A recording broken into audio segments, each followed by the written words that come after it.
Today we're going to be doing our review on the Heusinkveld Sim Pedal Sprint.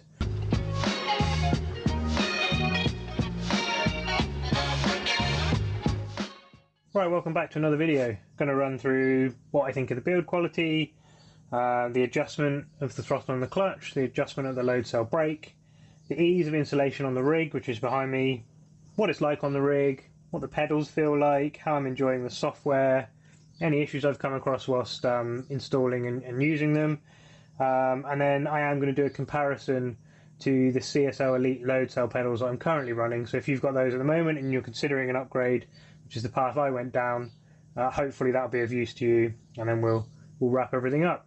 So let's get into it. Right then, we've been through the unboxing experience already, so take a look at that video. Should be a link at the top here if you haven't seen that already. Otherwise, I'm going to get this out of the box and let's start running through this. So here we go then, we've got the three pedals. The first thing we're going to talk about is build quality. The first pedal I'm going to start on is the throttle, so let's get rid of these. And let's talk about the throttle pedal.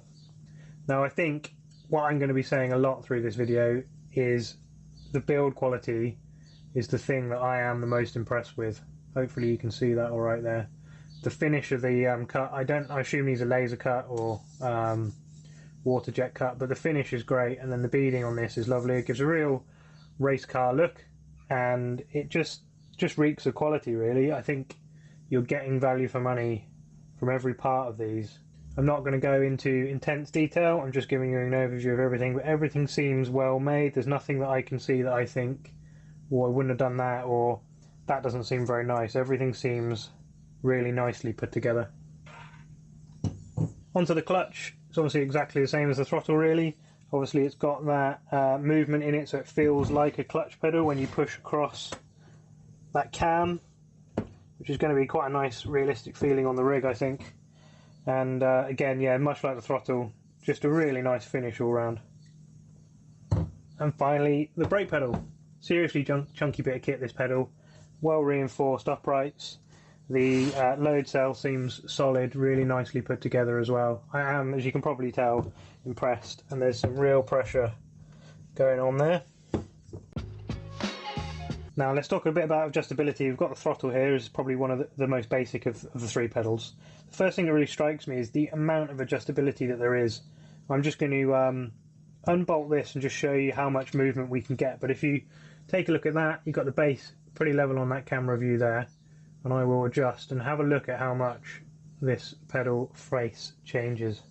Now you can see, if I lay this down here, the change that has made to the pedal face angle. We were somewhere tipped back like that, and now we've come all the way forward with it. So just by coming all the way up here, so there's a huge range of adjustability, and it's exactly the same adjustability on the clutch and exactly the same on the brake. So you really can set up each pedal individually exactly how you'd like it, which is a nice touch. I'm going to put it back again now and run a time lapse.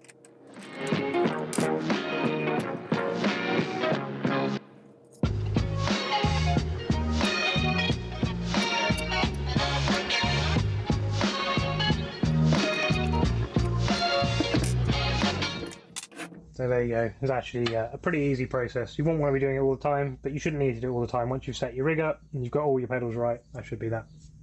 Just to give you a good idea of the amount of adjustment that's available, and every pedal has its own adjustment kind of criteria, but I'm just going to talk about the throttle pedal because I don't want this review video to be really long. But to give you an idea, in the throttle we can adjust the pedal travel, so that's how far the pedal's moving. We can obviously adjust the face, so if you look at this, we can undo the bolt, spin the face around, and it will sit lower down on the arm, so you've got that adjustment as well. So on the throttle you can also adjust the preload, so that's the amount of force required initially to move the pedal, and there's adjustment for the pedal force curve.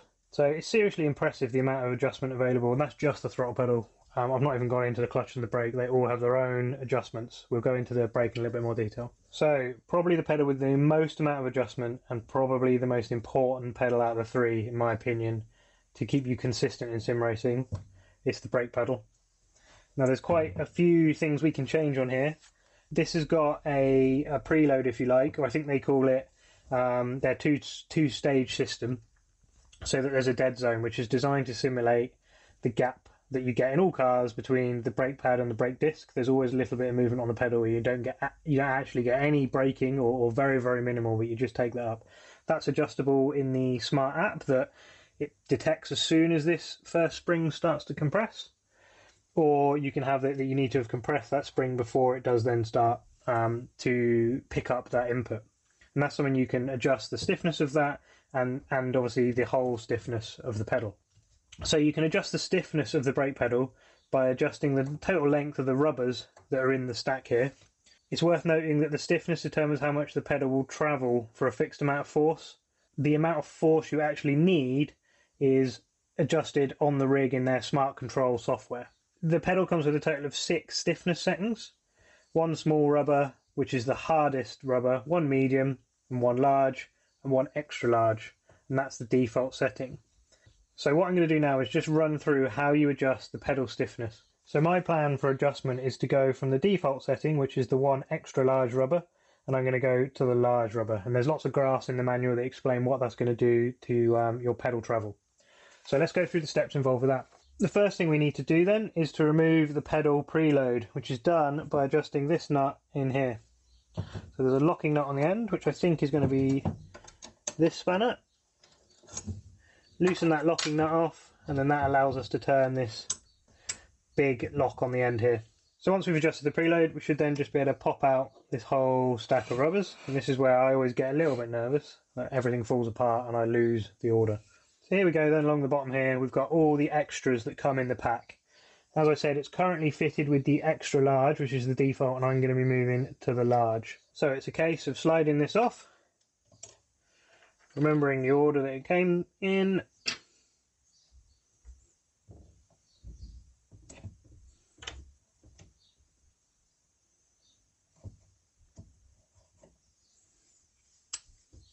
I just need to add in this extra to take up the slack.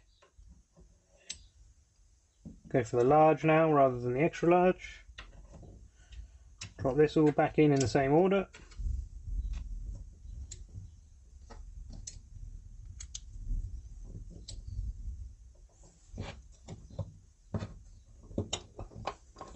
And there we go, it's housed back in place. So all I need to do now is make sure that that preload is taken up, so I don't want any slack in here, just wind that down. Obviously I can adjust the preload. The more I wind this, you should be able to see that spring, hopefully you can see that spring compressing a little bit as I wind this. The more I wind that thread, the more I'm going to remove that initial spring movement.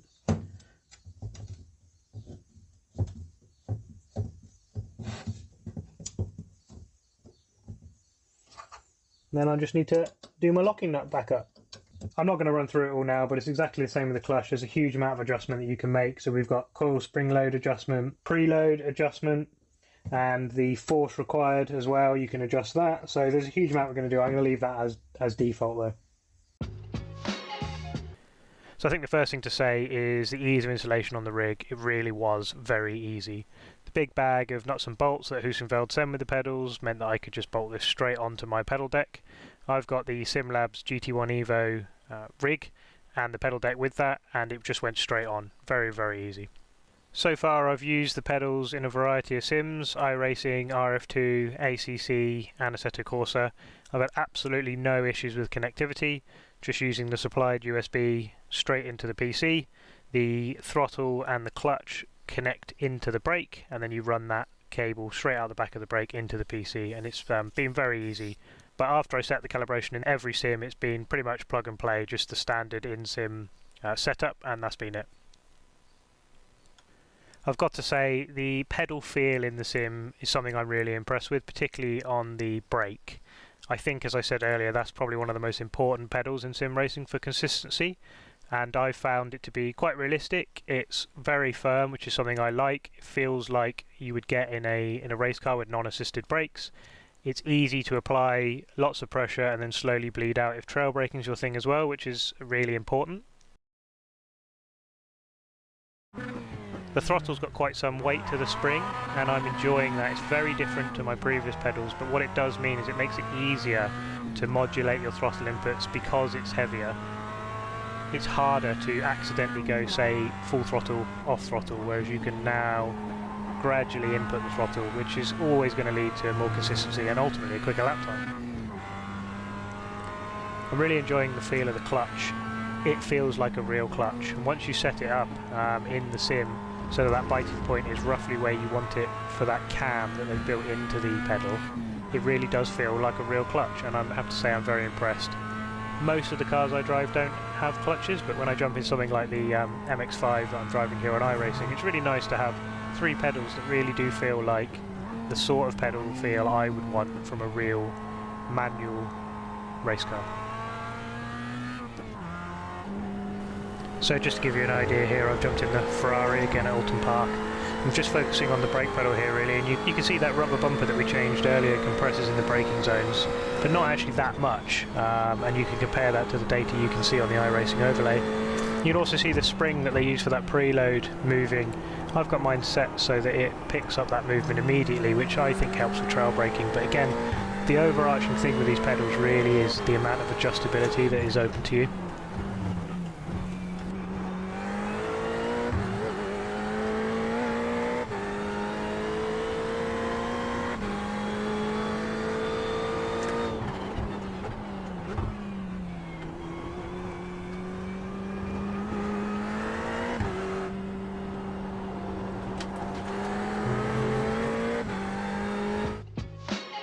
So here we are then, the CSL Elite load cell pedals that I'm taking off the rig. Seriously good pedal set. I've got no massive complaints. I've not had any issues with them. I think they're really good. It's just making that step up to that brake feel, having that heavier brake, having the adjustability that I can get in the Heusinkveld pedals is why I've chosen to make the change. But that's not to say there's anything wrong with these. They've served me extremely well. It's just time for me to, you know, make that step up. These are well built, but they don't have the fit and finish you get with the Heusinkveld. They don't have the software that you get with those either, and you just don't get the adjustability. But a good pedal set, one I'm very happy with, and they have served me well. So my conclusions then. In summary, these are really, really good pedals. In a little more detail than that, the weight you get with the throttle and the clutch really does feel much closer to that of a real car than any other pedal set I've used prior to this. I should say there is a caveat that these are probably the most expensive pedals I've used, coming from the Fanatec CSL load cell pedals. They're ridiculously easy to set up. The calibration software comes straight from the Heusinkveld website. You download it. The calibration is a case of pressing each pedal to its full travel and back to rest again. Going through the program, it's really easy. I really enjoy the feel I've got from the brake. I've only been using these for a few weeks now, but I can already feel how much easier it is to trail brake. I'm pleased that I'm able to just gradually bleed off the brakes just as I would in a real car, but I can see that directly transferring, particularly in iRacing where I can see my inputs. It's something that all real racing drivers work on when they need to trail brake, and it's nice that I can see that happening in iRacing, and I'm very pleased. Considering the cost of these, I think you really do get value for money. They are probably the upper middle end of the pedal market, but what you're getting is a really nicely finished, really nicely built set of pedals, and you're getting the adjustability, and the adjustability is the key thing here. I've got these mounted on my pedal deck, as you can see in this video, but you could mount these to almost anything, and they do come with an optional base plate if that's something you'd need to set on your rig. Not only that, but if you find after a few weeks that you'd like to move, say, the face plate on the brake backwards a little bit, it's just a case of making a few adjustments, or if you want to bring it forward, it's the other way. You've obviously always got the adjustments for the load cell brake, but I can also adjust the preload on the throttle, for example. All things I went through earlier, but the amount of adjustability I cannot stress enough. Just what that gives you in terms of setting up your sim exactly how you would like it. What that leads to is consistency, and consistency leads to higher place positions in races. You might not be the fastest over one lap because you've got these pedals, but you can do your lap time every lap because you've got these pedals, and that's where you start making positions through a field. So in short and in summary, do I recommend these pedals? Yes. If you've got this sort of money to spend on a set of pedals, in my opinion they're a no-brainer. I think they're closely tied to the Fanatec V3 pedals, and that's something I'd like to do a comparison of in the future, but for me, my money would go to Heusinkveld.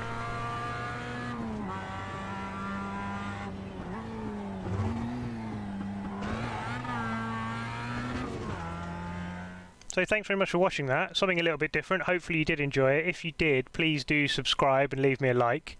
And leave a comment if you've used these pedals or you've used similar ones and you think I've missed something out or something I should have touched on. Please do drop that in the comments below. But otherwise, thanks very much for watching.